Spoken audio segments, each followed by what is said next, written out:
All right, everybody, welcome back to the number one podcast in the world, the All In Podcast, in the news, in your feed. We're ready to go. We've got the original quartet here. The band's back together. All right, first up on the docket, a code red has been called by Sam Altman. He sent a memo on Monday, told employees to stop working on side quests, like ads, etc., and focus on the core, ChatGPT. The core experience, make it faster, make it better. And I think we all know why. Because Gemini and Grok and Claude from Anthropic have been crushing it. ChatGPT 5, let's call it what it is, was a bit of a flop. It didn't perform to expectations. We discussed that a couple of weeks ago or months ago. Anthropic is beating OpenAI in enterprise revenue starting this summer. And I talked about how, previous episodes on the streets, I'm seeing more startups want to use Anthropic API, and also Google Gemini's API, and they don't essentially trust OpenAI to not steal their business. So it's big changes right now. Here is a chart based on data from July. Most of Anthropic's revenue here is corporate. Most of OpenAI's, as everybody knows, is consumer. And here's another chart, OpenAI's new infrastructure deals versus revenue. And this is just for 2025 alone. A lot of deals being made, but competition is fierce. Chamath, your thoughts here on the game on the field? Code red, for people who don't know in our industry, is when everybody reports to the office and gets focused on one thing. And that's apparently what Sam's doing. How do you interpret it? Look, I think that there are two things. Let's do the strategic lens and then the tactical lens. The strategic lens is that this is an incredibly vibrant and dynamic market. And I think it's too difficult and too early to pick winners other than at the silicon layer, where largely that die has been cast. I think that it's going to grow, so we can talk about how there'll be more competition, but it's roughly NVIDIA plus AMD plus Google plus a bunch of inference silicon. So that's sort of that market. But above it at the model market, it reminds me, frankly, a lot of when we were building Facebook. I remember sitting around our senior executive team, 6 of us, looking at MySpace, who was an order of magnitude bigger than us. And at some point we were like, you know what? Our product is just fundamentally better than theirs. And they had 100 million plus users and we had sort of 15, but we knew that we were eventually going to beat them. Nobody else knew. And I feel like this market is similarly evolving, which is that you have these early winners, but there's still so much work to do. There's still so many consumer expectations to define that it's too early to know who's going to win. And ultimately, what we are learning, especially as all these markets converge, is that distribution still matters a ton, which favors Google. It favors Meta, although Meta's quite behind. And now it will still favor OpenAI because they have 800 million monthly actives. So then the tactical thing is, what do you do, knowing that this dynamic is set up to have a lot of competition? And I think what you have to do is streamline the focus and try to make a crisis out of every opportunity. Because look, the companies tend to just grow. This positive entropy tends to cause people to hire at every level. And you look around and there's thousands of people that you didn't know even 6 months ago. And so I think if Sam can use different points in time to tighten the core focus, they'll be better off. And I think that is what Google did a while back. If you remember the whole Black George Washington thing, they were able to use that as a rallying cry to streamline the organization and to focus and to get their best and smartest people to work on the most highly leveraged tasks. And what you see now is an incredible overperformance from where they were. I've said this before, but Gemini is incredible. So I think that that's what's happening. Too early to call. It's a 3 or 4 horse race. And Sam needs to batten down the hatches. And I think he used this opportunity to stop a bunch of peripheral activities. Yeah, and as we saw, Sergey called a personal code red. He said, I have to get in the office. I have to inspire everybody because this is existential for us if we lose the search franchise, which they haven't. The code red works. So David Freeberg, maybe you could discuss a little bit. Code red as a management technique. You were at Google. I don't know if they were calling code reds back then because you didn't have any competition, but we're in a much different world here. This is the most competitive thing we've ever seen in our lifetimes, I think. Google had an early lead in search, and then Microsoft launched, and it formed a code red model at Google that was called Project Canada as the code word for Microsoft. And there was a weekly war room meeting and a whole bunch of strategy and product decision making that was driven around the impending threat from Microsoft, because Microsoft was such a big behemoth, so well capitalized, had incredible engineering talent. Part of the response was to set up an office in Kirkland, to recruit engineers up in Seattle, to aggressively grow that base. There was a whole bunch of tactics that emerged from the strategic lens of Project Canada. It is a very powerful method. It is how the United States got to the moon in a race with Russia. It is how we are now in a race for supremacy in technology and AI against China. Having an impending threat is a very strong motivational tactic. It is a very focusing setting, and it drives innovation. And so we'll see what happens. ChatGPT was basically the market monopoly in AI or LLM chat interface, and it only had one way to go, which was down. Google, I think at this point, has roughly 14%. So here you can see OpenAI is on the decline. Obviously, a little over a year ago, they were at 90% plus market share in generative AI traffic. And today, Gemini is at 14, 15%. The depth, the flywheel that Google has built gives them such extraordinary advantage. Okay, let's go to Emperor Palpatine. This is coming together as exactly as you orchestrated, you as the czar of AI and crypto. Thank you for your service, civil servant David Sachs. You wanted to see vibrant competition. Well, here we have it. Assess the playing field as you see it from DC. Well, first of all, let me give credit to Sam for calling this code red, breaking the glass and pulling the alarm. I think it's so easy for CEOs in general to engage in happy talk and ignore problems, especially when discussing them is going to create a PR story that they don't like. And I do think one of the things that's unique about Silicon Valley is just that the founders and CEOs do treat the situation of their companies in a more existential way, because we actually do have tremendous competition. And so anytime I think a CEO is willing to, again, take a bad PR story in order to focus their troops on a real business problem, I think they deserve credit for it. Because I think when you look at the rest of the Fortune 500, these CEOs are just kind of managing PR all the time. Now, with respect to the ecosystem as a whole, it is very competitive. And I think we've got 5 major companies, and they all have their strengths. So ChatGPT is the leader in consumer. They have something like 80% market share in consumer use of LLM chatbots. But then Google came out with their new Gemini 3, and they were starting to take share based on the strength of Gemini 3 and the integration it has, obviously, within Google Search, because it's very easy for people to discover it when they do a Google search, and now they're seeing that it's actually pretty good. So they were starting to take share from ChatGPT, and I think that's why Sam issued the code red. Then you've got Anthropic, like you mentioned, where I don't particularly love what I've called their regulatory capture strategy, but I have to acknowledge their products are very good.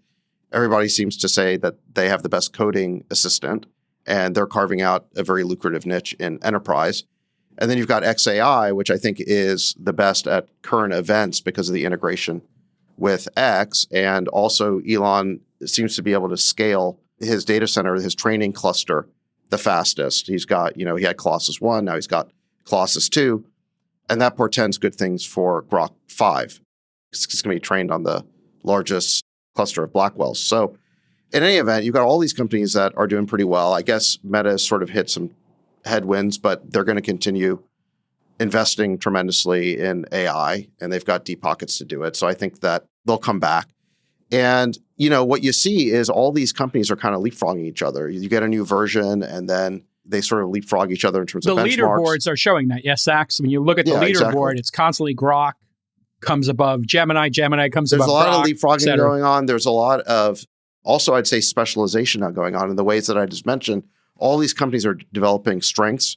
There's sort of verticals happening. Yes. And so I've described this as sort of a Goldilocks scenario where you're making a lot of progress in AI, but the market is remaining very competitive. Ideally, it does not consolidate just to one monopoly player like we've seen in other tech markets, because then you end up with a big tech company that's got too much power and control.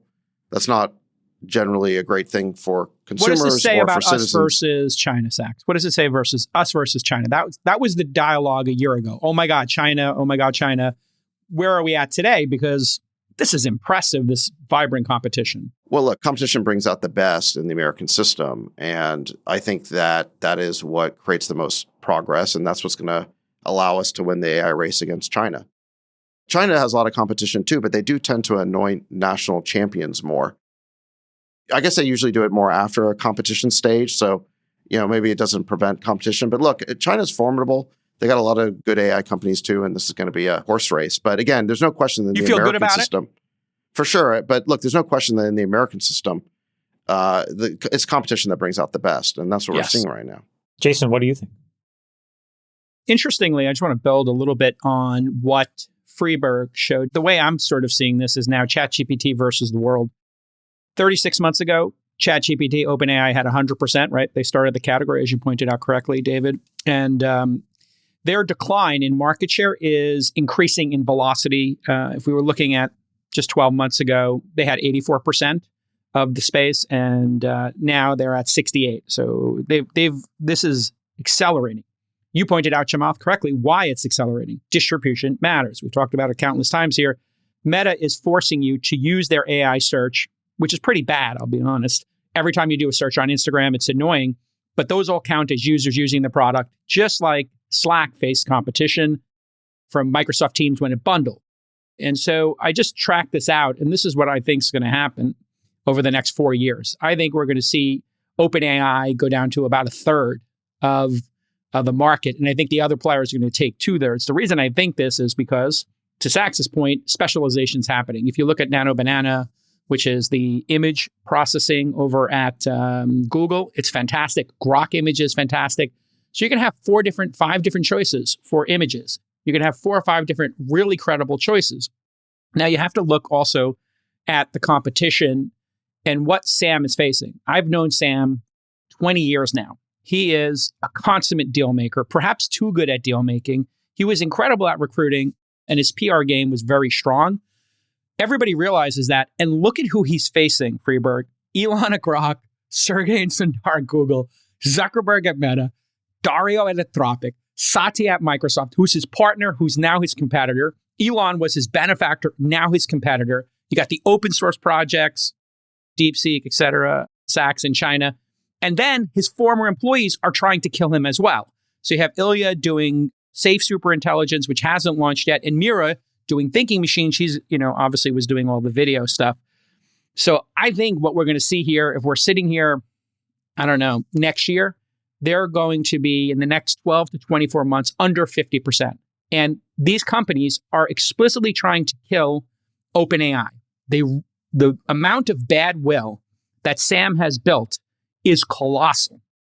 And I think it's from doing too many deals. And if you look at what he did to NVIDIA put out a statement recently that they have the option to invest. So we were sitting here 2 months ago, and I know people in the industry were staying up late at night worrying about all these deals Sam was doing. All those deals apparently are coming out that they're options. These weren't real deals. A lot of them were options. And so Jensen came out and said, hey, we have the opportunity to invest in OpenAI. But you remember Sam did that AMD deal the week after or 2 weeks after he did the OpenAI deal. A lot of this is creating bad feelings. And I think we're at peak OpenAI right now. I said it on the show a couple of weeks ago. I think the pair trade is to bet against it's ChatGPT versus the world. And I think the world wins 2/3. They can still be in a good place. I think you're right that this market probably gets split up 3 or 4 ways. And so the winner probably gets a third of the market. Most other markets that end up in a 3 or 4 person race ends up in that space. But a third of a market can still be very valuable if that market has 5 or 6 billion people using it. Absolutely. It's going to be tremendous, yeah. And that can still support a multi-trillion-dollar market cap. So I don't think it's by any means a death knell for OpenAI, but it does mean that a lot of these projects probably need to get shuttered because you need to just do a few things very, very well, because consumers will start to split their purchasing decisions, if you will, or their usage decisions across vertical things for specific purposes. So yes, I may use Grok Image because I love that and it's just much better, but then I may use Anthropic for code gen while I use Gemini for deep research, and then I use ChatGPT for conversational search. Yes. Now all of a sudden I'm using all 4 That's highly realistic, that outcome. In fact, I look at my phone now. I try to limit the number of apps on the phone, but I have Gemini and Grok as the two anchor apps because I'm so reliant on both of them. And I just keep going back and forth between them now. Interestingly, I have four. I have Claude also in Perplexity on my desktop, and I go through all four of them. Here's what Google and other folks are planning. They're going to take the main revenue stream of OpenAI and they're going to suck the oxygen out of the room, and they're going to try to strangle Sam and the team over there by making it free.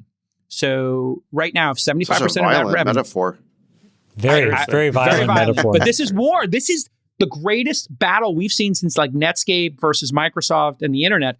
They're going to make Gemini free for life for the best models. That's my prediction for Google. And I think Meta will be right behind them. Why? They have the ad network already built.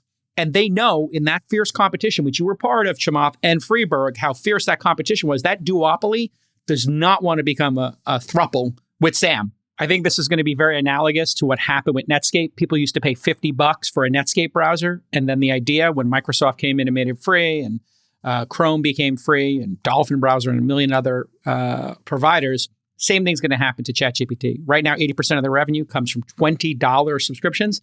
That's going to get decimated to zero. I don't think consumers are going to pay for this product, just like they won't pay for search and they won't pay for a browser, because Google and Meta will make it free. I think it's different reason, actually. The reason why they will do it is because they have such an inordinate amount of cash, and that cash is valueless on the balance sheet. Bingo. So you might as well just rip it in. If you look at the companies that have a need to spend money right now, it's Google, it's Microsoft, it's Meta, it's NVIDIA, and maybe Broadcom, but let's just keep Broadcom out of it. But Apple's there too. And Apple. Yeah. All of those companies have so much cash. If you actually look at the DCF of the enterprise value of these businesses, it gets very little credit for that cash, almost to the point where it's worthless. And so you either need to spend it on M&A, spend it on buybacks, or spend it to subsidize a product so that you can maintain your leadership in the broader market. And so what you're going to see is these big companies do this capital allocation model in a much more aggressive way. So there's only so many share buybacks that these guys can do. They approve 50, 60, 70, $80 billion in buybacks. It just doesn't lift the stock price the same way it does when you actually show leadership in a product category. Right. So to your point, if you're just going to underwrite a decision, just look at the last 3 weeks of Google's stock performance.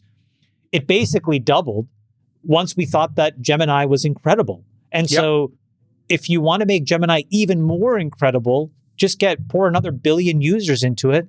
And if that costs you $50 billion, it's okay, because you'll make $1 trillion in market cap. It's like a no-brainer. Yeah, and think about all the reinforcement learning that those big players have at scale. I think it's going to be just... By the way, the other thing is, if we're playing conspiracy theorists, I think the reason why Sam did those deals, to your point, he is a consummate, very talented deal maker. Yes. Is probably because he needed to continue to generate the type of momentum required to raise the quantum of capital that he needs. Yes. So if you're silent, it's much harder to raise $100 billion than you're shucking and jiving and you're just putting a lot of things out there. That could convince people that there's a level of momentum that's worth underwriting at a much higher valuation. So you have to keep that in mind too. Yes, I think that is his high level, 4D chess. I think NVIDIA, just predicting it now, I think NVIDIA is not going to take their option to invest in OpenAI, or they're going to really downgrade it 70, 80%, and they're going to allocate it to other players. Freeberg, any final thoughts here as we wrap up on this? What's your basis for that prediction? I think that NVIDIA wants to own more of the other players. I do actually have a basis for this. I think that they were very pissed off at the other support he gave to their competitors after they had closed that deal. I know a lot of people in the industry.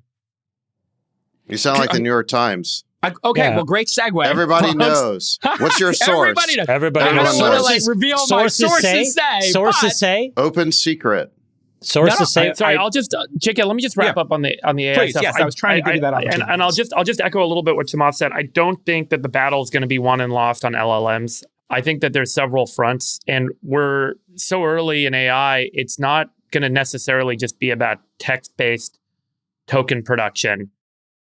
These non-text-based models, the non-LLM models, the complexity to them and the differentiation is so much wider than it is in LLMs. kind of think about it I think about it in terms of like a Hold'em versus Omaha game. Like the difference between the median and the best player in an Omaha game is so significant compared to the median and the best player in a Hold'em game, because it's just so much more complex. I don't know if you remember this guy, Chris Ferguson. He used to win every Omaha tournament back in the day because he was one of the first guys to figure it out. So everyone that knew Hold'em thought that they could just step into Omaha. And because he figured out how to do Omaha, he just wrecked everyone consistently. Anyway, in video, for example, right, they use diffusion models, and then they also use a transformer architecture, and then they use these convolutional neural networks to create structure within the frame and continue structure between frames in video.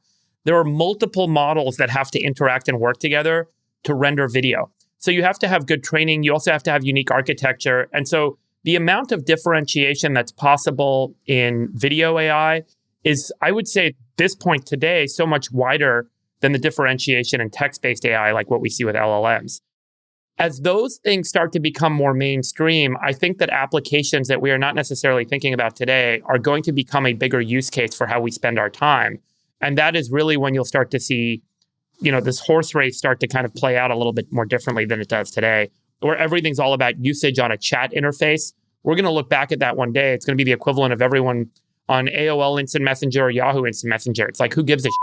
That's not really where the game's going to be played. While we're speaking, Gemini just released Gemini 3 Deep Think is here. So the race is continuing even as we're taping the show. Let me add one more thing, which is, I don't know, just a few months ago on this show, maybe it was 3 months ago, maybe it was 6 months ago, we were all like giving eulogies for Google. I wasn't. I was not either. Well, I took the other side. I mean, I don't know. There are a lot of people were, and I was definitely I think the majority of the industry was. I did take the other side of it. Yeah. I think Brad Gerstner and Bill Gurley were. Yeah, Brad Gurley, the Brad Gurley show. Brad Gurley show. It's one person. Brad Gurley definitely were. And and the argument made a lot of sense, which is even if you believe that Google's going to come back and have a credible AI product, remember, they were caught completely flat-footed by this. They figured out the transformer architecture back in 2017, but then they didn't really do anything with it. And then OpenAI grabbed onto that. And then, like you showed on that chart, they basically had a 2-year head start on LLMs. So a lot of people were basically saying that this was it for Google because obviously LLMs are so much better at web search than the 10 blue links. And moreover, for monetization, why would you need to have, ad links or paid links in an LLM world? And I think the point that Brad and Bill were making is, again, even if Google catches up, they'll never have the dominant position in AI that they have in search. It still might be true. Who knows? But the point is just everyone was saying that Google was in deep trouble just, I don't know, 6 months ago. And then, like you said, I think Sergey came back and that gave them a major shot in the arm and they got more focused. And now they've launched what appears to be the best or one of the best models. A competitive product. But look, these other companies, there's a lot of leapfrogging going on. I think really importantly, it's not just about Sergey coming back. It's about giving themselves permission to take risk. The reason Google didn't lead into AI for years, even though they had the technology stacks, is because they were nervous about cannibalization to search. They were nervous about the quality of the product. They didn't want to release things too early. And then they changed their posture and they became a more risk-taking posture. And that gave them the permission to run, which, by the way, I would argue is the opposite at OpenAI in the last couple of months. I used to use advanced voice on ChatGPT all the time. I cannot stand it anymore. I do not use it. It has basically hedged away all of the value because it tries to be polite. It tries to make sure that it's giving you warnings all the time. It doesn't want to give you data because it's scared that it might give you the wrong data. You can see it used to give you data all the time. I cannot get it to give me numbers anymore. I'm like, give me the numbers. And it just says these kind of high-level arching statements. And I'm like, that's not what I want. I went over to Gemini, it gave me the numbers.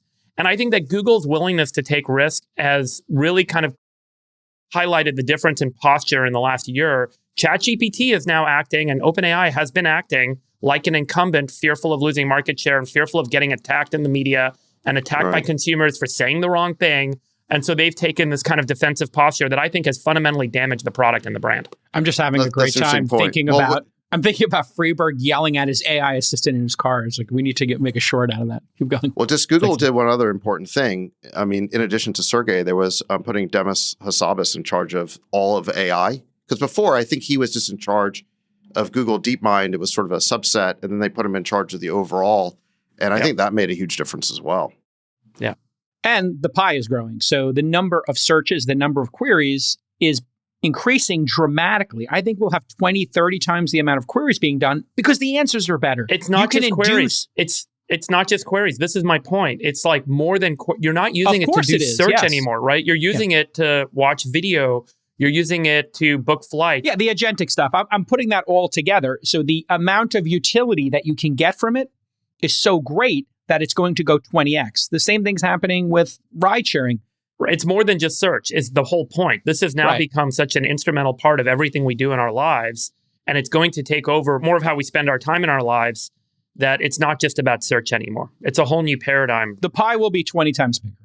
Let me ask you a better question. Do you think that OpenAI's sort of more conservative risk posture, do you think it's a function of the fact that whether by luck or design, they decided that the consumer market was sort of their core market? Whereas you look at something like Anthropic, right? And they've carved out enterprise. But if you're a consumer product, there's so many more things you have to address. Yeah. And you're going to be attacked in so many more different ways. Yeah, and by being the market incumbent, it actually ended up creating a fantastic foil for Google, because they started getting all of the arrows and slings from the media about health advice and suicides and hallucinations and sending wrong information and all the risks and damage that causes. Meanwhile, everyone's laughing and joking about Google and ignoring them. It was more than that. Remember last summer, there was the court case where the judge said that they were guilty of having the monopoly, and then he was going to rule on what the remedies were going to be. And I think that was in, September? Mm-hmm. And the judge said that during the summer and then whenever it was that he ruled on the remedy, that they were existentially threatened in their search business, and so everything had changed. Yeah, I mean, and so the company didn't get broken up. Remember, they were thinking about whether to spin out Chrome, YouTube, all these kind of. So in a way, no greater blessing has ever happened to Alphabet than OpenAI's rise. And I think that rise, not only did it create the foil for Google in the monopoly sense, but it also took the attention away from Google, focused it on OpenAI, and that attention fundamentally damaged OpenAI's strategic product capabilities, because they had to start to be so much more careful about what they said, how they said it, and it fundamentally damaged the product. And the opposite was happening at Google at the same time, which is Larry, Sergey, and Sundar being given permission by the board to take risk, to go hard, to figure this out.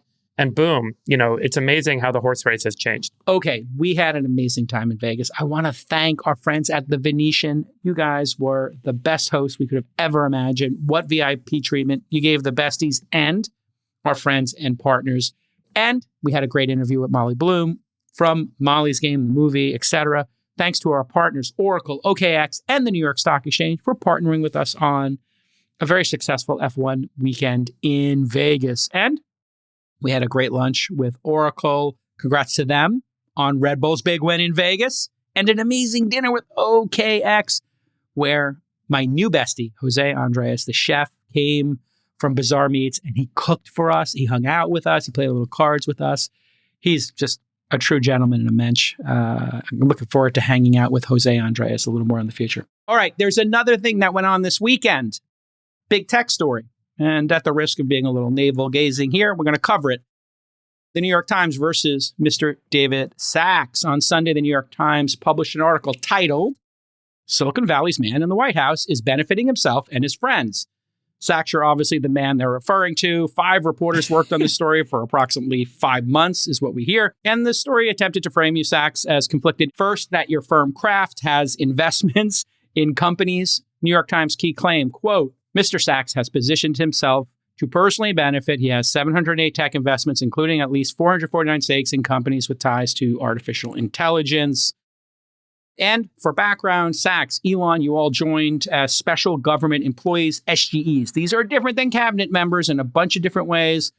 Basically, they can't work more than 130 days. They're allowed to split time between their day jobs in D.C.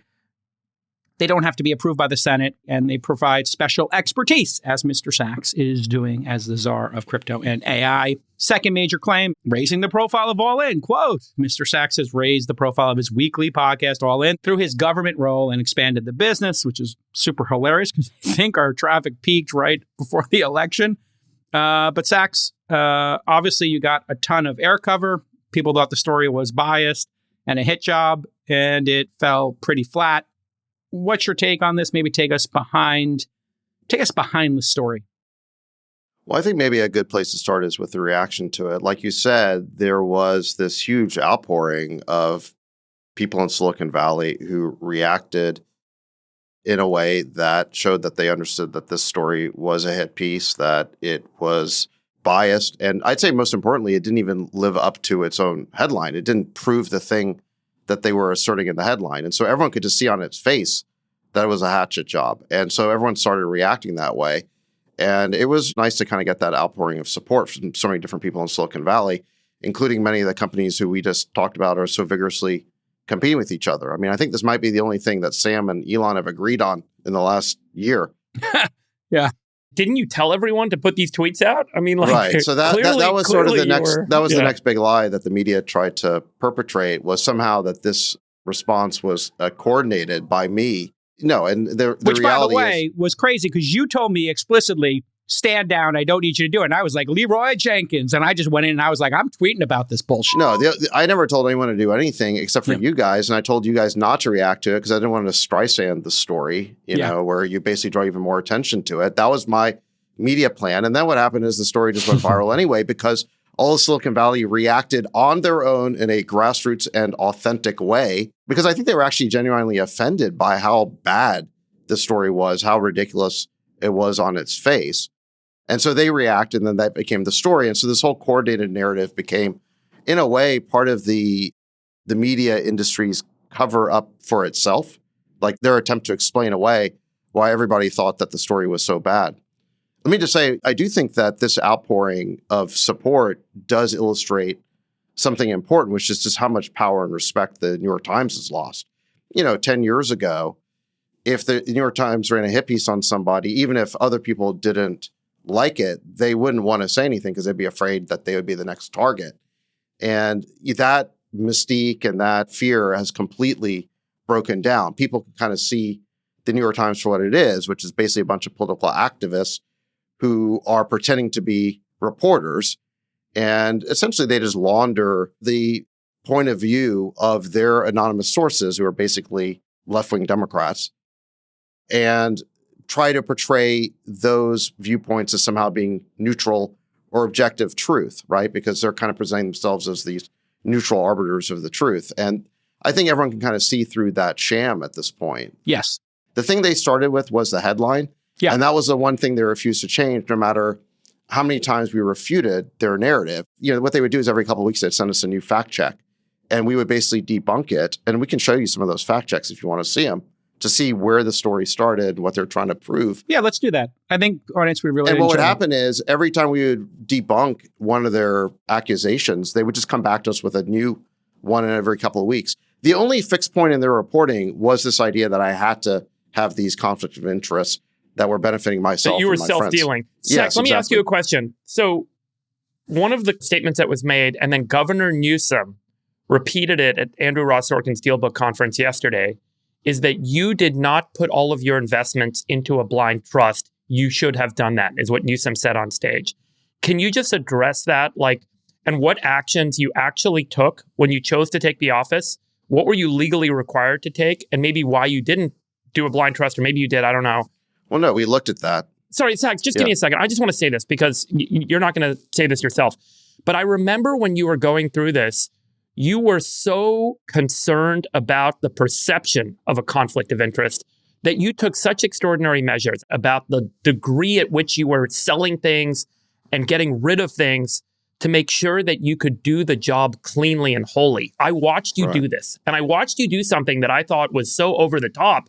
I'm like, holy shit, you really are doing this for the fucking country. And I was so shocked and surprised by it. And I just want to say that because I've observed it, and they still came out with this piece, which was so shocking to me, given what you did. So you guys know what I went through because I was LPs in some of your funds, and you know that I divested them, which you could argue was above and beyond the call of duty, but I was just trying to avoid any potential conflict. And that, I think, is the central lie of this piece. Not only is the piece not true, it's the anti-truth. Because the truth is that I divested hundreds of millions of dollars of positions in promising technology ventures at a substantial cost to my net worth. So not only is this job not benefiting me, it's actually cost me a lot of money to serve, but I did it because it's an honor to be asked by the president to serve, and it's something I wanted to do, and I thought I could make a difference. So the whole premise here is just false. And the New York Times, through its 5 months of investigations, knew this, but they just refused to budge on the premise of their story. Now, to your question here, if you look at one of the key paragraphs that, Jason, you mentioned, is when they try to mention that I have 449 investments tied to AI. And they say their investigation uncovered this. And some of their reporters on podcasts have tried to portray themselves as Woodward and Bernstein here, having uncovered these how did they positions. get this crazy list of companies, I wonder? I disclosed them. They didn't uncover them. I disclosed them. They're in my publicly ethics available letter. to everyone. They're on the White House website in my ethics letter. So every government employee, whether you're a full-time or SG, files disclosures with the government. And my ethics letter is basically contained these pages and pages of all these different positions. Now, in that ethics letter, they said that I had initiated or completed divestment of over 99% of the positions that could pose a conflict for AI. And it's in there. And this is where I think, again, they were very deceptive, is it was the OGE, the Office of Government Ethics, the career civil servants, the lawyers, the accountants at OGE who approved that letter and all the contents of that letter, who reviewed all those disclosures.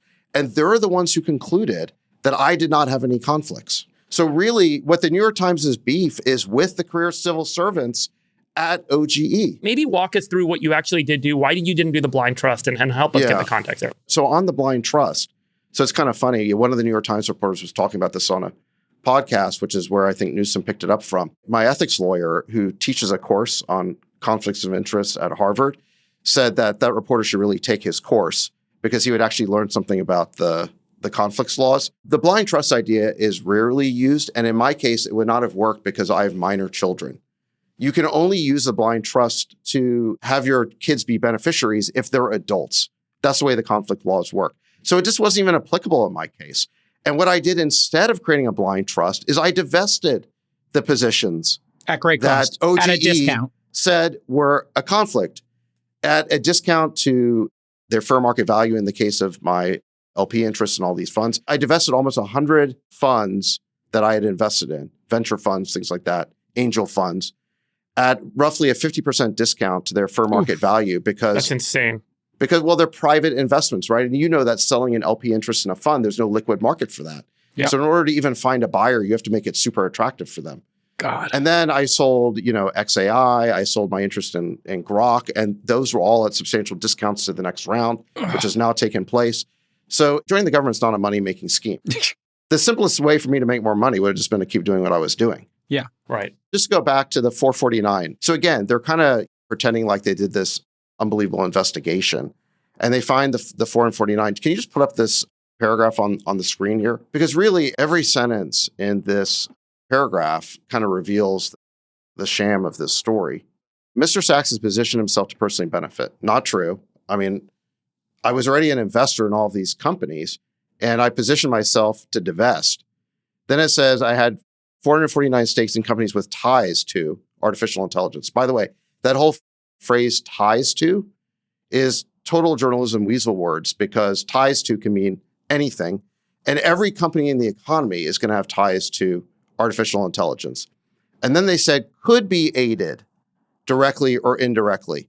That is not what a conflict of interest is. The standard is having a direct and predictable effect on an interest, not indirect. And there's nothing in that story that shows that I had a direct benefit. This article has nothing to do with everything you guys just spent all this time talking about. Okay.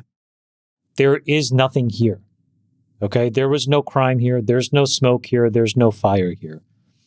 What you did get right, though, is the headline, was the goal. And what is the goal of that headline? The goal of that headline is to insinuate and to pressure Sachs, but subtly it's to pressure everyone else that looks like Sachs. Now, what does it mean to look like Sachs? It's not just about Republican folks. This could be a Democratic person as well in the future. You're in industry. You know something very specific. You've done very well applying that knowledge. Now, all of a sudden, you're in a position where you could go and positively impact the trajectory of the United States. You're asked by the then sitting president of the United States to do something. What this article does is it tries to intimidate those kinds of people to say, wow, this is not worth it. This is just too much of a headache. The whole point was the headline. And the whole point was to get enough chatter about the headline so that people like Sachs and then other people in the future just say, you know what? I'm not going to try this. And what do they want instead? What they want instead are people that they can work with very closely and ultimately co-opt. If you look at people like Zohran Mamdani, who's beloved by the New York Times, or if you look at Lina Khan, who's beloved by the New York Times as well, what's the through line? It's a total and complete lack of experience. And so what you're creating is essentially a very simple litmus test. If you have experience, we're going to paint you as conflicted, so stay away. But if you're completely inexperienced and have no experience whatsoever, have never done anything, and you're probably going to screw it up, but at least you'll be in our pocket. We'll work with you. And so we will leave you alone.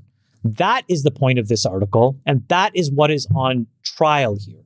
And I think what we all need to do is understand that simple thing and push back on it. Not just if you're a Republican, but also if you're a Democrat, because there are tons of really smart people on both sides that will eventually be asked to do something for the United States. And you need to ignore the idiots at the New York Times and do it. Yeah, this is well said. And this literally was going to be the point I was going to make as well, which is we're setting up two worlds. Do you want to have experts? You will only, you'll only have inexperienced morons in the government. Even worse. How does that help? It doesn't. And it's such a good point, Chamath. We have a choice right now. Do we want to have lawyers and academics with no experience in the real world setting policy in Washington, D.C.? Or do you want to have experts? Do you want more Mike Bloombergs? Do you want more Jeff Bezos, more David Sachs, more Bessent, also a Democrat, Lutnick, also previously a Democrat? We want the smartest people in Washington, D.C. That's what the founders wanted. The founding fathers of this country wanted people to do short stints. We want short stints. We don't want career politicians like Nancy Pelosi or, Mitch McConnell in there for 30, 40, 600 years. Like literally these people are look like zombies in Washington, D.C. They're glitching out. We want people in the prime of their careers to go in there, Chamath, like you're saying, and kick ass for us for 4 or 8 years and then come back. By the way, everybody benefits when you go to Washington, D.C. and you make some connections. Of course, when the Clintons left office, what did they do? Clinton Foundation, book deals, Obama's book deals, Netflix deals. Everybody gets a little shine when they come out. That's natural when you come out. But we want the best and brightest there. It's a gift that you went there, Sachs. It's a gift. I think, yeah. We can debate all these issues. And yes, civil servants should be under scrutiny, whether it's Lina Khan or you, Sachs. People should be held to account for anything they're doing. You did it right. You went above and beyond. And now they're trying to punish you. And they're trying to dissuade the next group of great Americans from going there. Yeah. Well, thank you. Yeah, go ahead. There are two quotes from Thomas Jefferson I'll just read because I think it's actually very important. He said in a letter in 1788, I apprehend that the total abandonment of the principle of rotation in the elected offices will end in abuse. And then he also later said in 1809, nature intended me for the tranquil pursuits of science, which is what he was into, by rendering them my supreme delight. But the enormities of the times in which I have lived have forced me to take a part in resisting them and to commit myself on the boisterous ocean of political passions. The founding fathers, to your point, J. Cal and Chamath, were vehemently committed to the United States being a free market, being a place where people could pursue with absolute liberty their interests in business, in science, in life. And the action of political office, of getting elected to a political office, was out of a requirement to serve, out of civil service to this country, service to the nation, and service to the enablement of the freedoms that allow us to do the things that we choose and want to do. And if you look at the wealth that's been accumulated by these career politicians, it is no surprise that they are attacking Sachs and Bessent and Lutnick and Kelly Loeffler and all of these other elected or appointed officials in this government who have had success in private life and who have chosen, out of a commitment to patriotism, to spend their time rather than making money in private life. They have enough money, but to try and get the government and the country on the track that they hope it will go on. And I think that that is the key difference between those who see this article for what it is and those who read it to reaffirm their, I would say, violent opposition to what is this current administration and the challenge that's ahead. So I think it's a real Rorschach test when you read these articles and you look at Sachs and others in this administration and the choices that they've made to say, are they doing it to grift or are they doing it because they don't need to grift? Let me just also say this. Proof is in the pudding. If we send experts to Washington, D.C., if you look at Sachs's early track record, you got the stablecoin stuff done. We just talked about how competitive the AI market is. We talked about building more energy. This, and again, I disagree with a lot of the things in the Trump administration. The thing I don't disagree with, and I fully endorse, is the experts and the great job they're doing. Howard Lutnick's crushing it. You're crushing it. All these regulations that you've gotten done early and often are making crypto legal, a legal framework for crypto, which, by the way, the last two administrations, the 45th and the 46th, didn't get done. You got it done in 6 months, right? There's already a track record here. If you send experts, they'll get expert done on time, on startup speed. So, let's talk about the results as well. Yeah, I mean, look, they don't want the results. I mean, they consider the results to be a negative, and what they're trying to do is criminalize policy disagreements. That's really what's going on. Now, at one point, my comms person who was dealing with the New York Times asked them, what friends are you talking about? Like, what friends did he benefit? And they couldn't name a specific one. I think this is why they mentioned All In Tequila and the All In Summit. I think maybe they're trying to portray you guys as the friends who benefited. Somehow we sold more tequila. The AI Summit. Let me just say one thing on All In. We can't get speakers to come on the show because of the association with the Trump administration. We lost money on that event in June that I spent 12 days of my life working on. It was a pain in my ass. There was no personal benefit to us for any of this shit. There's no grifting going on. It's honestly a pain in the ass. We do it for Sachs because he wanted us to help him out with putting that event on. And so we did it as Sachs. Now you're part-time on the show. Lost you're Sachs. here half time. Yeah. From the get-go, it was a nonprofit event. We did not sell tickets. We gave them all away for free. If we wanted to make money, you sell tickets. We didn't do that. We had two sponsors that put money in to help defray the cost because we spent like $1 million+ on this thing. They got their logo on the video, not even in the live event. It was just on the video when we put it on YouTube, which was our way of... Let's move on. Disgraziad to the New York Times. But there's no benefit to All In. There's no benefit to All In. And the fact that they had to throw that it's been a show if you ask me, but yeah. I concur. It's because they kitchen sink this thing to try and create the illusion that there was something there. All right. So we knew this would take over the show because we're all hot under the collar and we all know you're doing a great job there. We want more experts. The job description is to have us win AI. Yes. That's what they're accusing me of, is basically doing my job. Congratulations. You did a great job. And now we're going to lie about you in the New York Times. But you're friends with Jensen Huang, and now Jensen can sell chips. Oh, my God. Do you want to show the fact check? It's so crazy. It's Pull crazy. up the fact check. This guy is the CEO of the largest company in the world. He's been selling chips for years. Yeah. He's been meticulously designing these chips for 30 years. For gamers. Before Sachs could even spell H100, he had made them. For gamers. He was making video game cards 20 years ago. Okay, wait. I got to show this example of how dishonest they are. So they would send us these fact checks every couple of weeks. Okay, so here's the real email, Sachs. They were sending you bullet points after bullet points. This section starts at bullet point number 33. It's obviously one of many emails you got. What they do in these fact checks is they basically take the story that they're planning to write and just break it up into chunks. And then they give you like 24 hours to respond to each sentence or paragraph and say whether you agree or disagree with it and give you the chance to make a statement. That's what a fact check is. So this is the story they were planning on writing, which is in the spring, Sachs had dinner with NVIDIA CEO Jensen Huang in Washington. They discussed several foreign export issues. During the dinner, Sachs heard a convincing counter-argument that selling American chips to rivals, including China, will get those nations hooked on U.S. tech. Sachs then took that argument to the White House and pushed officials to eliminate Biden-era restrictions, et cetera, et cetera. There's just one problem with this narrative. There was no such dinner. We checked my schedule. They made up the dinner. No, we checked everyone's schedules. There was no dinner. So they've got a source who's just making this up. And how does the New York Times respond? They just delete the dinner, but they don't delete any other part of this. But if your source has already been caught fabricating a dinner at which this conversation supposedly took place, it's totally discredited. They're trying to intimidate you. They kind of create this insinuation that somehow I'm being influenced through friendships. But then it turns out that those friendships don't even exist. I mean, they're just people I met after I joined the administration in a lot of cases.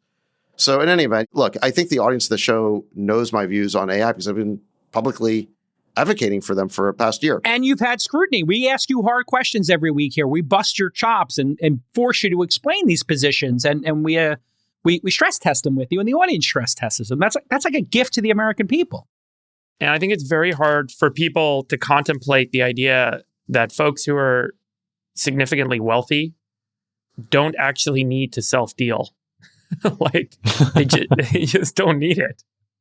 And the truth is, the folks who are trying to build a career in politics are the ones who are necessarily going to self-deal because that's the path to wealth for them. And if you've already found your path to wealth, you don't need to self-deal. And I think it's just so hard for people to grok that. Yeah. Mm-hmm. It's hard to understand that somebody is losing a massive amount of money serving their country. I, for one, thank you for losing all of his money and going and serving the country. I'm very proud even of if what people you're doing. don't agree with your politics, even doing. if I don't agree with everything you say or do, Sachs, again, I never doubt your integrity and your intentions. And 100%. I never once thought that you would be someone who would ever self-deal or engage in any sort of grift or corruption. And I'll say that just personally, having known you for a very long time. Great round. I appreciate that. Thank you. I'm mad at you because you didn't sell me everything at 50% discount. Yeah, how come That's the first time I heard it. Yeah. I was, oh my God, fire sale? I've been so angry this whole clip thinking, what? What? Where was my call? Oh my God.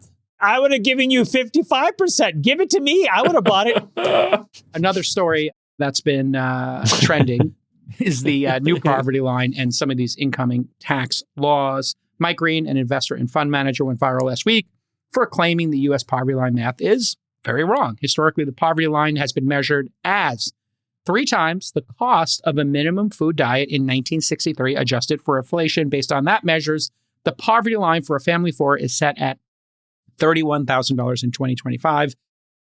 Green says the real number is over 4x higher at $140,000. He gets that number by factoring the cost of childcare, which has surpassed housing as the largest average expense. He says measuring this number for decades has quietly broken America, and it could explain why America's middle class feels poor despite healthy GDP and historically low unemployment, 4.x, which we've talked about here. Chamath, your thoughts? I read this. I found his claim to be pretty shocking. So I wanted to dig into it. That's why I asked that we talked about it. Nick, you can probably link to it. But yeah, this thing went viral. And basically, it's exactly what you said, Jason. Food costs used to be 1/3 of living costs. And so food used to cost $10,000. You would multiply it by 3 and say, well, the total cost of living is $33,000. That's the poverty line. And then what the government did was they created a whole bunch of staircase incentives to get people from about 33,000 to about 2x that number, to about 65,000. And then after that, you were mostly on your own where there were no real benefits like SNAP or other things. But what this person was saying is like, hey, hold on a second. Food costs are now 5 or 6%. And so if you gross it up for the other components, shouldn't the poverty line be something closer to 140K? And that's a shocking claim. And so I just spent a little bit of time looking into it. Now, he has subsequently come back and refined some of the things he said. I think he may have written it in a heated moment. So for example, when he looked at that number, he wasn't looking at national averages. He was looking at a bunch of data from a high-cost suburb of New York City. I think it was like Essex County. And so if you look at the food costs plus transportation, plus energy, plus housing, plus childcare in other places that are more a median American city, the example that I think other people were using was Lynchburg, Virginia, just as an example. It does change pretty drastically. You can use this thing called the MIT Living Wage Calculator, which we did. And if you are in Lynchburg, Virginia, the income required for a family of 4 to meet all expenses there is not 140K, but it's about 93K. That's still quite a big difference. And when you double click into where these variances come, a lot of it looks like it's around housing and childcare. And I didn't appreciate how much and how expensive childcare has actually become, from anywhere between $1,000 to $3,000 per month, which is obviously a lot of money. The other thing is that his original article was claiming that if you're above 33K but under 65K, you're actually better off staying at 33 because every time you go up, you actually lose a benefit. So the net effect is that you are becoming poorer. And it turns out that that math was actually false. When you calculate the net resources, meaning income plus benefits minus taxes and expenses, a family actually, as they step up the staircase, does earn more in disposable resources than a family that's earning less. There is a very specific part of what he said, which I think we should focus on, which is there is an area between $45,000 a year and $63,000 a year, which actually looks like a bit of a stagnation zone. So to the extent that one is to read this article, take away the kind of the buzzy title and whatnot, the thing that is important is to narrowly focus on this one issue, which is that we do have some policy failures in this zone where earning an extra dollar often results in losing a dollar of benefits like SNAP and other things. But that's a good thing to know, because now we can narrowly say, okay, what are states and what can the federal government do for people in just this part of the valley, this sort of like Death Valley? The last thing is, the article was saying, look, there is no real middle class.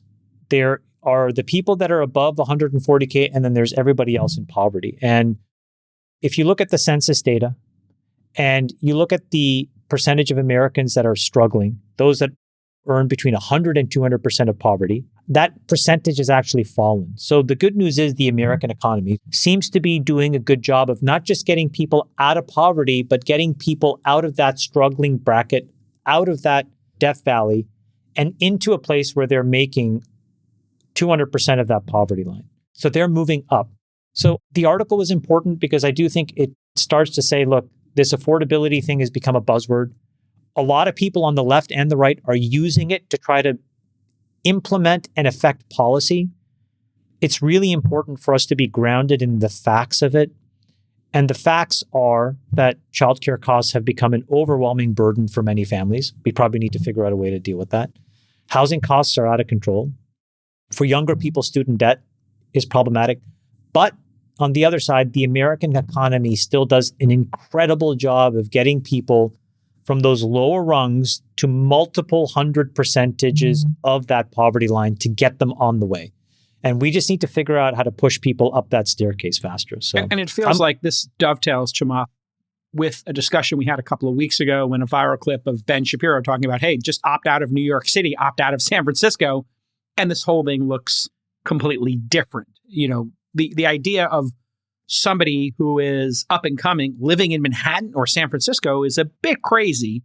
And in other countries, we don't look at living in Paris or Hong Kong, you know, or Dubai as like, that's where you start your career and you live in the city center. Yeah, Freeberg? You're saying people like would move? I'm not sure I understand. The point I'm making is to define a poverty line for in San Francisco versus Austin or Houston is incredibly different because the cost of living is dramatically different. 2, 3, 4x. You know, the cost of a nanny in San Francisco or New York is dramatically different than if you live 30 outside of a city center. One of the challenges America faces is government programs create an anchor. They are a shackle. They hold people back when they're supposed to be support payments. And the problem with this, that this article highlights, is that the supposed support payments actually create an incentive or a challenge in moving up the rung or up the ladder. It's probably the case that it is a lot easier to move up the income ladder if you're in certain parts of the country than if you're in most of the country. And so most of the country is stagnating wages, but they still feel the effects of inflation. And these government programs keep them stuck in the position that they're in. This is the spiral of socialism. The government programs that are meant to provide support to people require an increase in taxation. That revenue has to come from somewhere. That taxation ultimately leads to an attrition of economic value in that region. And then you have to increase taxation more, and then you end up in this spiral. And we're seeing this now, not just in New York, where Mamdani is proposing to increase taxes, but across the entire West Coast. We talked about the 5% billionaire tax that's being proposed as a constitutional amendment to go on the ballot in November. There's also a major challenge underway in Oregon where the governor is now trying to figure out how to keep businesses in the state. The CEO of Columbia Sportswear, one of the biggest employers in the state, came out this week saying that his advisors have recommended that he leave the state. And in Washington, there is a proposed bill right now to implement a 5% tax on the payroll of employees making over $125,000 per year. And Microsoft, Amazon, Costco, and some of the other big employers in that state are now trying to figure out what they should do. And in California, as you guys know, in the last couple of quarters, Tesla, Chevron, McKesson, Oracle, Charles Schwab, CB Richard Ellis, Hewlett-Packard have all left the state. Palantir, SpaceX, I could go down this list. Because as the tax burden becomes too high on those companies and there's an alternative to them in the country, they'll leave. And then you have this spiral that happens where the people that are in that state say, wait a second, there's no jobs, there's no income gain, we need to increase taxation, and the tax bills get passed. Norway, 2022, passed a wealth tax. The wealth tax was supposed to raise $146 million of incremental revenue per year. Instead, what happened? $54 billion of net worth left the country, and they actually had a $448 million tax loss. The taxes declined rather than Did they reverse it afterwards or no? I'm actually not sure of the state of Norway. Microsoft's president, Brad Smith, has said that tech jobs are going to leave Washington state if this payroll tax gets passed. And this is the cycle that's underway. And it starts with the government spending. If we didn't have the government spending the way it does, where the government's running a deficit, California is now expected to have a $50 billion plus deficit, then they don't need to increase taxes. And this is the core motivation. Once you're hooked on the government for some sort of benefit, it's very hard to unhook yourself. It's very hard for a company or a union or an organization to unhook themselves. And it definitionally becomes a spiral. You will not give up that benefit. And so you have to spend incrementally more and more and more and more. And as you raise taxes, you end up losing the tax base and it becomes a deficit spiral. That's what leads to socialism. And we have seen it time and again. It's not a big revolution. It's not like we see where you go from socialism to democratic capitalism, where you have a revolution in the streets. Socialism emerges slowly. It's like a quiet sort of hum, and then it becomes a roar, and all of a sudden you're a frog in a pot and you don't realize you're being boiled. Pull this clip this is episode 7 of All In. I don't think democracies end with a bang. I think they end with a whimper. And I think that's been the case historically. And, no democracy has lasted. Our democracy in the U.S. has lasted longer than many. Democracies ultimately enable freedom of operation and free markets that result in greater progress than any other governing system. The problem with progress is that progress is asymmetric. You have some people who progress at a much greater rate than most. And it is that delta that motivates the end of that system ultimately. While everyone in the United States, or the average and even the bottom quartile of the population in the US, is better off than they were 50 years ago in terms of income and healthcare and shelter and access to food and access to all these things, the top 1% of the US is further ahead than the median. And it is that delta that motivates the end of democracy. And it is which is then perceived to be unfair about this governing system. And that ultimately results in fascism or socialism. And then socialism ultimately restricts anyone from progression. And that's why fascism and socialism ultimately end up in some sort of, democratic outcome. And it is a cycle. And, we're kind of in this, awkward phase of trying to figure out what the hell we're going to be next. And I don't think that awkward phase is realized in the next presidential term, but it is going to be realized in our lifetime. And I think that's where we're headed. Midterms probably going to go to the Democrats in the House. And I think you're seeing Ro Khanna. Gavin Newsom yesterday on stage at DealBook talked about redistributing wealth. Ro Khanna is talking about redistributing wealth. This is becoming the Democrat party line. And they're going to end up trying to seize this moment to take these socialist principles because everyone is feeling the burn. They're feeling the loss of benefits. They're feeling the lack of progress. They're having a tough time moving up the income ladder, and they're having a tough time paying their bills. And so this is the moment where this democratic socialist movement takes foot. And probably by 2028, the presidential nominee is going to be not necessarily a self-declared, but probably a referenceable, socialist. Democrat socialist. Yeah, Democrat socialist. Best advice, have 2 plans. One, a state that is committed to capitalism. Texas comes to mind. And number 2, you kind of have to have a country as a backup plan in case this goes across the whole country. Have you guys been tracking the California wealth tax? As a former California resident, I'm curious how you're interpreting these recent moves. I think we're all seriously thinking about moving out. I mean, it's kind of crazy. But did you see, I think Newsom came out and said that he was going to oppose it. Is that right? But it doesn't matter because if the California voters voted in, it goes immediately into effect. It's an amendment. Let's not look a gift horse in the mouth here. I think this is a moment to thank Governor Newsom for representing the interests of tech oligarchs like us. We really appreciate you coming out against this wealth tax. Thank you. So thank you, Governor. Yes. We really appreciate it. On behalf of all the tech oligarchs, thank you for opposing this wealth tax. In fact, the All In podcast endorses Gavin Newsom's support of billionaires and centimillionaires everywhere. He supports all of us equally, even the poor centimillionaires and as high as the billionaires and even the decabillionaires who we have Thank sometimes. you for standing up against the Bernie Sanders AOC wing of the party. Yes. If somebody has to stand up against this democratic socialism, and Gavin Newsom's the guy. What do you think happens if they just tax 5% of all net worth and you have a bunch of illiquid private assets? What are you supposed to do? Chaos. Yeah, it's going to be a mess. By the way, what that bill, Chamath, says is you can have a deferral. So you can actually defer the tax payment, but you have to have it booked that year. So you can defer it, but you can defer it into 1/5 payable for a year for 5 years. So that's not really a deferral. That's just installments that I think they said to 5 to 7% interest. Let's just say that we could do a financing for something that we've started. But it just all of a sudden, what is a financing? It's nothing. It's somebody's guess about future value. It has nothing to do with today's value, right? But if a financing for a company all of a sudden would trigger a bunch of phantom tax that's due. That's right.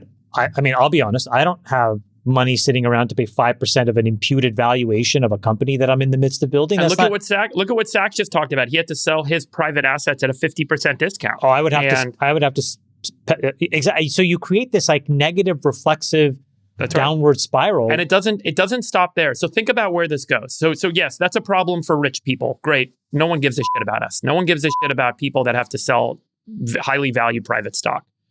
But where does this go? In the proposed billionaire tax, it actually gives power and authority to the California state legislature that they can actually redo this wealth tax at a different level and a different rate in the future. Think about what that does. It now gives property seizure rights to the California state legislature to set a value level. So anyone now that's got over 100 million net worth, and then it becomes over 10 million, and then anyone with $1 million net worth, and the state can take 5% of your assets every year. Very quickly, it becomes the process by which socialism and the socialization of assets that get seized by the government is realized. So what's the bulwark on this? This is why I've been saying for years, this is the direction we're headed, because the fundamental... I give you the victory. Congrats. But the root cause of it is government spending. I think it's pretty straightforward. You just move to a state that is committed to capitalism, but then it becomes a federal issue, J-Cal. And then if that doesn't work, you're going to need to have an escape hatch to Dubai. We have a problem in this country, and the problem is too much progress. Too much progress, too fast, has led to a distribution of capital that is so asymmetric that Gavin Newsom said on stage yesterday, 10% of the population own 2/3 of the assets. That may or may not seem right to you, but that is the reality of what happens when you have progress, when you build technology companies, when you build car companies, or when America you build AI, wins. When America wins globally. You say America, but it's not all Americans. And this is the point. This is what's going on. Yeah. Those of us who are on this Zoom and our cohort of friends are the ones who have mostly benefited from America, quote, winning. The rest of America has been left behind. True. And the mechanism for recapture, the mechanism for restoration of equality, as everyone views it, is these measures, these voting measures. Let me give you two counters. Let me give you two. I understand that's how people feel. And it is true that we have this disparity in wealth. I think the counter argument that most people would make is, well, what is our unemployment rate? How many people around the world are trying to get into this country? And what is the status of folks coming up in this country?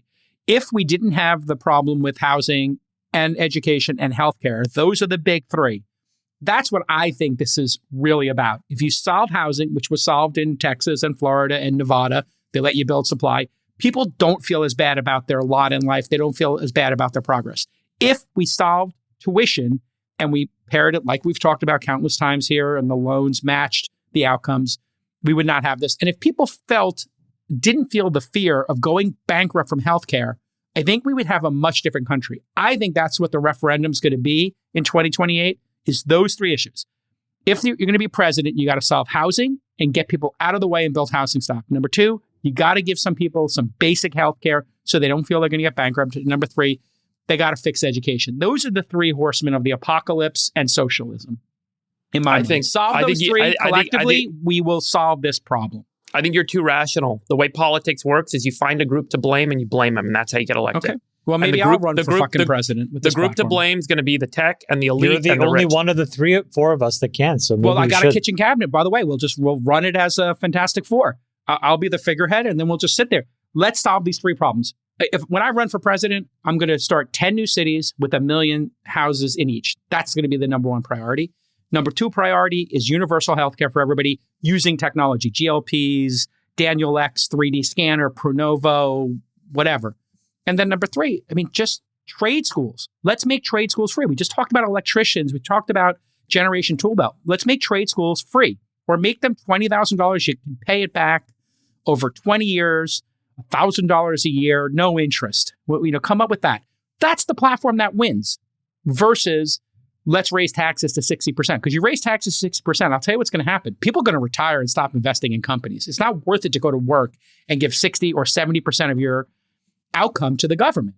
People will just stop working, which is what happened in Europe. People are just like, screw it, I'll just be rich. I'll stop investing.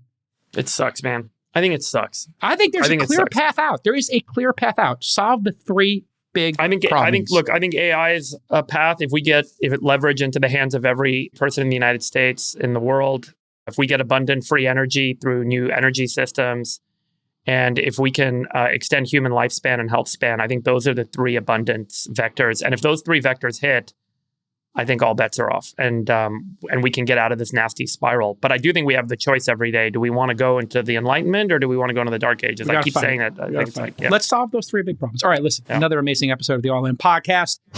I think Jake Cal just announced he's running for president. I'm going to ask presidentjason.com. Go ahead and sign. Is Jeff Bezos going to be your running mate, Jake Cal? He did say Bezos can be your VP. Yeah. Oh no, wait. Jamie Dimon and Bezos. Absolutely. Go to boosted.oholo.com if you want to buy merch. I got this great pink hat on boosted. I love the pink hat. Oh man. Yeah. We're also vested in your success when you didn't allow any of us to invest in your company. Thanks, Bestie. Uh-huh. Yeah, we all feel so vested.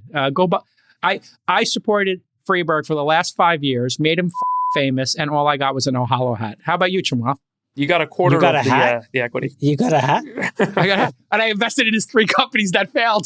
I got a hat, but I have no Oholo share. Can you just give us 10 bips each in Oholo so we can end this? No. I'll take a hat. I'll take a free hat. You'll take the hat or 10 bips? How about 5 bips and a hat? I'll take a hat. I'll give you some advice. Don't tell people you're running for president. That's my tip for you. I'm being facetious. Could I get a parka? Do you have a mug? Gentlemen, I got to go. Love you. Take care. All right, everybody. Love you, besties. Bye-bye. Bye-bye. We'll let your winners ride.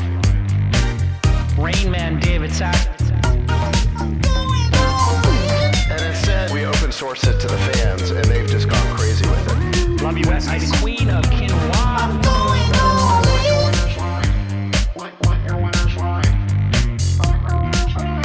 Besties are back. Taking a notice in your driveway tax.